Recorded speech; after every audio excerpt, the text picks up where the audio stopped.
नमस्कार दोस्तों, स्वागत है आपका आज के मुख्य समाचार में, जिसमें सबसे पहली और बड़ी खबर में आपको बताएंगे कि यूक्रेन रूस जंग में भारत बनेगा मध्यस्थ, रूस जाएंगे अजीत डोभाल, चीनी एनएसए भी रहेंगे मौजूद, पीस प्रस्ताव पर होगी चर्चा। खबर में आगे जिक्र होगा कि अब पाकिस्तान और चीन की खैर नहीं, भारतीय सेना में शामिल हुए 297 कैडेट अधिकारी। आगे आपको बताएंगे कि जेलेंस्की से मुलाकात के बाद बोली जॉर्जिया मेलोनी, भारत रुकवा सकता है रूस यूक्रेन युद्ध, पुतिन ने भी की है ये बात। और इसी के साथ आगे जिक्र होगा कि भारतीयों के विरोध के बाद झुकी कनाडा सरकार, डिपोर्टेशन पर लगाई रोक, सैकड़ों भारतीय युवकों को राहत। और आगे आपको बताएंगे कि उपराष्ट्रपति का गोरखपुर में बड़ा बयान, कहा 2017 तक यूपी के नाम से डर लगता था, लेकिन सीएम योगी ने डर को ही डरा दिया है। इसी प्रकार की तमाम बड़ी खबरें आपके लिए लेकर आए हैं दोस्तों, लेकिन उससे पहले आपसे निवेदन कि वीडियो को कीजिए लाइक और चैनल को सब्सक्राइब करके बेल आइकन दबाकर कमेंट में लिखे जय हिंद। रुक करते हैं सबसे पहली और बड़ी खबर की तरफ। यूक्रेन रूस जंग में भारत बनेगा मध्यस्थ, रूस जाएंगे अजीत डोभाल, चीनी एनएसए भी रहेंगे मौजूद, पीस प्रस्ताव पर होगी चर्चा। जी हां दोस्तों, रूस के राष्ट्रपति व्लादिमीर पुतिन ने हाल ही में यूक्रेन के साथ शांति वार्ता को लेकर कहा था कि इसके लिए चीन, भारत और ब्राजील मध्यस्थ की भूमिका निभा सकता है। पुतिन के बाद इटली की प्रधानमंत्री जॉर्जिया मेलोनी ने भी कहा था कि भारत यूक्रेन युद्ध को खत्म कराने में महत्वपूर्ण भूमिका निभा सकता है। और इसी बीच खबर सामने आई है कि राष्ट्रीय सुरक्षा सलाहकार अजीत डोभाल अगले सप्ताह रूस का दौरा करेंगे, जहां वो अक्टूबर में कजान में होने वाले शिखर सम्मेलन से पहले ब्रिक्स एनएसए बैठक में भाग लेंगे। जानकारी के अनुसार इस दौरान डोभाल रूस यूक्रेन संघर्ष को सुलझाने के लिए भी चर्चा कर सकते हैं और इस यात्रा के दौरान उनकी चीनी समकक्ष के साथ एक अलग मीटिंग होने की संभावना है। बता दें कि प्रधानमंत्री नरेंद्र मोदी की राष्ट्रपति पुतिन के साथ हुई फोन वार्ता के दौरान ये चर्चा की गई थी कि पीएम अपनी यात्रा के बाद शांति से संबंधित विचारों पर चर्चा करने के लिए अपने एनएसए को रूस भेजेंगे। जानकारी के अनुसार इस यात्रा के दौरान डोभाल अपने रूसी समकक्ष और ब्रिक्स के अन्य सदस्य देशों के प्रतिनिधियों से मुलाकात करेंगे। इसमें जुलाई के मॉस्को शिखर सम्मेलन में हुई चर्चाओं पर आगे की रणनीति को लेकर बातचीत हो सकती है। बता दें कि ये ब्रिक्स एनएसए बैठक नए 5 सदस्य देशों सऊदी अरब, यूएई, ईरान, मिस्र और इथियोपिया के समूह में शामिल होने के बाद पहली बार हो रही है। रुक करते हैं अगली ब्रेकिंग न्यूज की तरफ। अब पाकिस्तान और चीन की खैर नहीं, भारतीय सेना में शामिल हुए 297 कैडेट अधिकारी। जी दोस्तों, आपको बता दें कि उप सेना प्रमुख लेफ्टिनेंट जनरल एनएसए रजा सुब्रमणी ने कहा कि भारतीय सेना नए खतरों का सामना करने के लिए सदैव तैयार रहती है। सेना पाकिस्तान और चीन दोनों सीमाओं पर मजबूत है और उन्होंने ये बात शनिवार को अधिकारी प्रशिक्षण अकादमी में पासिंग आउट परेड के दौरान कही। और इस समारोह में 39 महिलाएं कैडेट अधिकारियों समेत 297 कैडेट अधिकारियों को सेना की विभिन्न इकाइयों और सेवाओं में शामिल किया गया। रुक करते हैं अगली ब्रेकिंग न्यूज की तरफ। जेलेंस्की से मुलाकात के बाद बोली जॉर्जिया मेलोनी, भारत रुकवा सकता है रूस यूक्रेन युद्ध, पुतिन ने भी कही थी यही बात। जी दोस्तों, आपको बता दें कि रूसी राष्ट्रपति व्लादिमीर पुतिन के बाद अब इटली के प्रधानमंत्री जॉर्जिया मेलोनी ने भी कहा है कि भारत यूक्रेन युद्ध को खत्म कराने में महत्वपूर्ण भूमिका निभा सकता है। रूस और यूक्रेन फरवरी 2022 से ही युद्ध में उलझे हुए हैं। मेलोनी की टिप्पणी शनिवार को सेर्नोबियो में एम्ब्रोसिटी फोरम में उनके संबोधन के दौरान आई और उन्होंने इसके कुछ देर पहले ही यूक्रेन राष्ट्रपति व्लादिमीर जेलेंस्की से मुलाकात की थी। इटली की पीएम ने जब ये टिप्पणी की उस समय भी यूक्रेनी राष्ट्रपति उनके साथ मंच पर उपस्थित थे।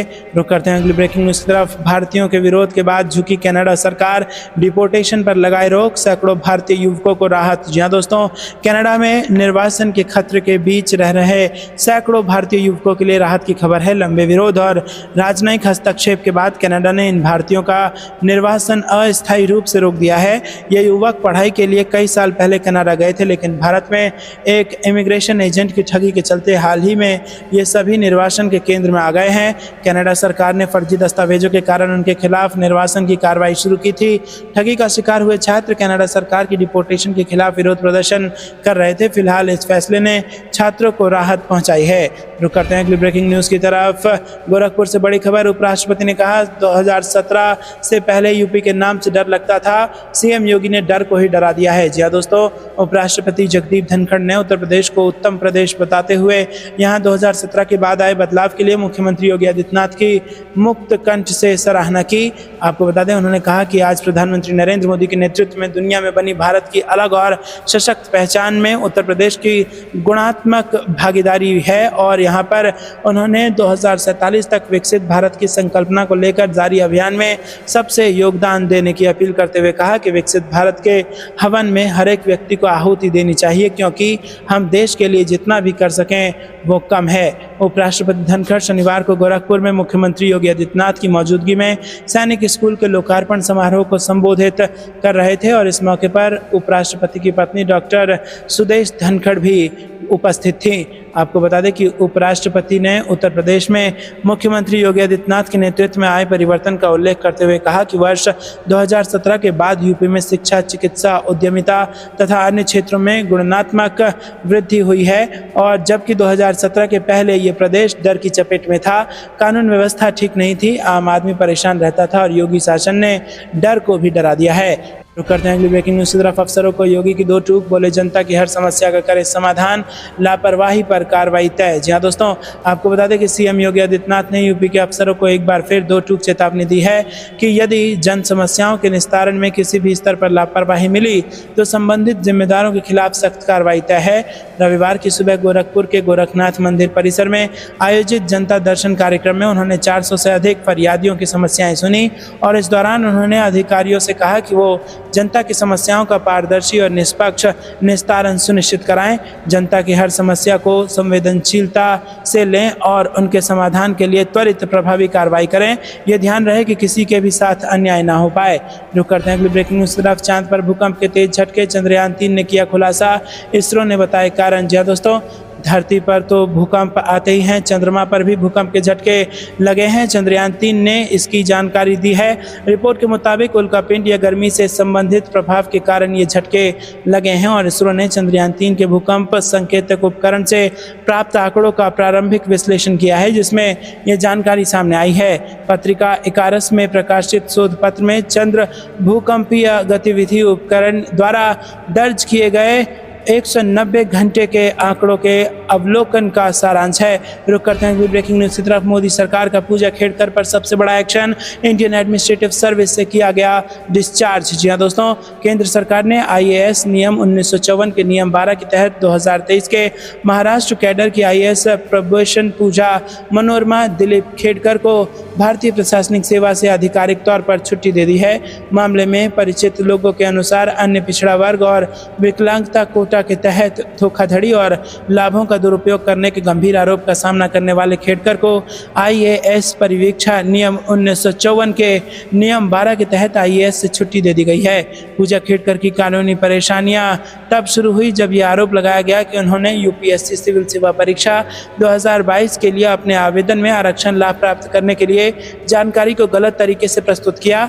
यूपीएससी और दिल्ली पुलिस दोनों ने उन पर जाली विकलांगता प्रमाण पत्र जमा करने का आरोप लगाया है, जिसमें 2 अलग अलग दस्तावेजों का इस्तेमाल किया गया है। रुक करते हैं अगली ब्रेकिंग न्यूज की तरफ।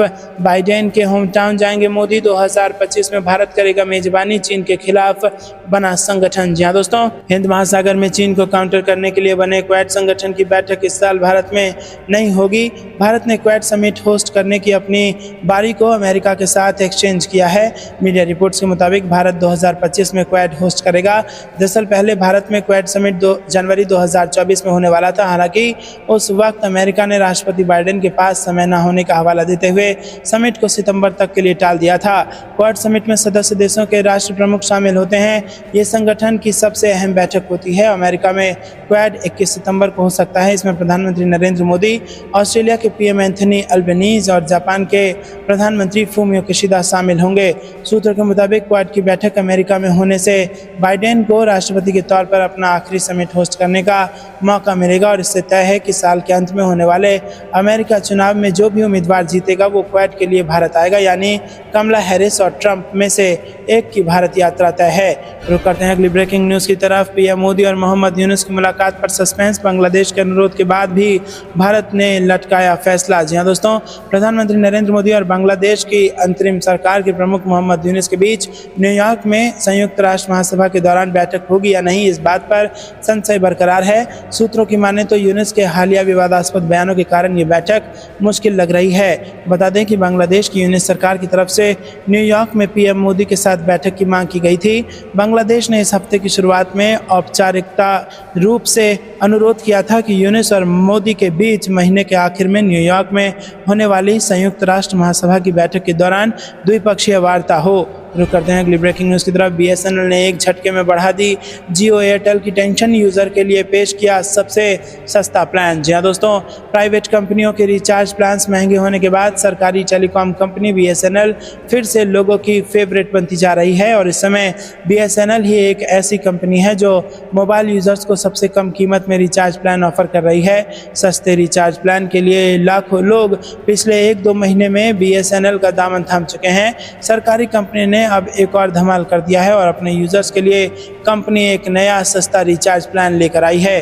दोस्तों, आपको क्या कुछ लगता है कमेंट में ज़रूर बताइए। ये थी दिन भर की सारी जरूरी और बड़ी खबरें। अंत तक बने रहने के लिए बहुत बहुत धन्यवाद। जाने से पहले वीडियो को लाइक और चैनल को सब्सक्राइब करके बेल आइकन दबाकर कमेंट में लिखे जय हिंद। अभी के लिए इतना ही। जय हिंद, जय भारत।